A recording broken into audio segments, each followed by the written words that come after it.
Ashwini madam ಕೂಡ ತುಂಬಾನೇ ಕಣ್ಣೀರ್ ಹಾಕಿದ್ದಾರೆ. ಯಾಕೆಂದ್ರೆ ಅವರು ಕೂಡ ಕಾಮಿಡಿ ಶೋನ ನೋಡಿದ್ದವರು. ಕಾಮಿಡಿ ಕಿಲಾಡಿಗಳು ಸೀಸನ್ 3 ವಿಜೇತರಾಗಿದ್ದಂತ ರಾಕೇಶ್ ಪೂಜಾರಿ ನಮ್ಮನ್ನೆಲ್ಲ ಬಿಟ್ಟು ಹೋಗ್ತಾರೆ. ಚೆನ್ನಾಗೇ ಇದ್ರು, ನೆನೆ ಫಂಕ್ಷನ್ ಅಲ್ಲಿ ಭಾಗಿಯಾಗಿದ್ರು. ಇದ್ದಕ್ಕಿದ್ದಂತೆ ಇವರು ನಮ್ಮನ್ನ ಬಿಟ್ಟು ಹೋಗಿದ್ದಾರೆ. ಅಶ್ವಿನಿ ಮೇಡಮ್ಗೂ ಕೂಡ ಬೆಳಗ್ಗೆ ನ್ಯೂಸ್ ಅನ್ನ ನೋಡಿ ಬಹಳಷ್ಟು ಆಘಾತವಾಗಿದೆ. ಹೌದು, ಅವ್ರಿಗೂ ಕೂಡ ಚಿರಪರಿಚಯವಾದಂತಹ ವ್ಯಕ್ತಿ. ಕಾಮಿಡಿ ಕಿಲಾಡಿಗಳು, DKD, ಭರ್ಜರಿ ಬ್ಯಾಚುಲರ್ಸ್, ಇನ್ನ ಬೇರೆ ಬೇರೆ ಕಾರ್ಯಕ್ರಮಗಳು, ಶೋಗಳು, ಸಿನಿಮಾಗಳಿಗೂ ಕೂಡ ನಡೆಸುತ್ತಿದ್ದಾರೆ. ಮತ್ತೆ ಸೀರಿಯಲ್ ನಲ್ಲೂ ಕೂಡ ನಡೆಸಿದಂತವರು ರಾಕೇಶ್ ಪೂಜಾರಿ. ಎಲ್ರಿಗೂ ಕೂಡ ಚಿರಪರಿಚಯ. ಇವರ ಒಂದು ಕಾಮಿಡಿ ಅಂತೂ ನಿಜಕ್ಕೂ ಕೂಡ ಸೂಪರ್. ಜಡ್ಜಸ್ ಗಳ ರೀತಿ ಇಮಿಡಿಯೇಟ್ ಅನ್ನು ಸಹ ಮಾಡ್ತಾ ಇದ್ರು.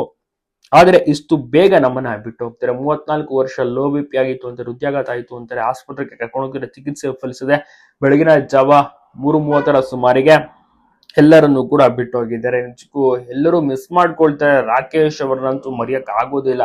ಅವರು ಮಾಡುತ್ತಿದ್ದಂತಹ ಕಾಮಿಡಿ ಸ್ವಲ್ಪ ಕುಳ್ಳುಕ್ಕಿದ್ರು, ಆದ್ರೂ ಕೂಡ ಸಖತ್ತಾಗಿ ಕಾಮಿಡಿ ಟೈಮಿಂಗ್ ಅನ್ನ ಮೇಂಟೈನ್ ಮಾಡಿದ್ರು. ಕಾಮಿಡಿ ಕಿಂಗ್ ಅಂತಾನೆ ಹೇಳ್ಬೋದು. ರಿಯಾಲಿಟಿ ಶೋನಲ್ಲಿ ವಿಜೇತರಾಗಿರ್ತಾರೆ. ನಂತರ ಬೇರೆ ಬೇರೆ ಅವಕಾಶಗಳು, ಸಿನಿಮಾ ಮತ್ತೆ ತುಳು ಸಿನಿಮಾವನ್ನು ಕೂಡ ಮಾಡ್ತಾ ಇದ್ರು. ಉಡುಪಿ ಮೂಲದವರು. ನೆನೆ ಫಂಕ್ಷನ್ ಅಲ್ಲಿ ಸಹ ಭಾಗಿಯಾಗಿದ್ರು. ಖುಷಿಯಾಗಿದ್ರು, ಲವಲವಿಕೆಯಿಂದ ಇದ್ರು. ಬಟ್ ಅಚಾನಕ್ ಆಗಿ ಕೆಳಗಡೆ ಬೀಳ್ತಾರೆ. ಆಸ್ಪತ್ರೆಗೆ ಕರ್ಕೊಂಡು ಹೋಗ್ತಾರೆ. ಬಟ್ ಅಷ್ಟೊತ್ತಿಗಾಗ್ಲೇ ಚಿಕಿತ್ಸೆ ಫಲಿಸಲು ಕೂಡ ಇಲ್ಲ.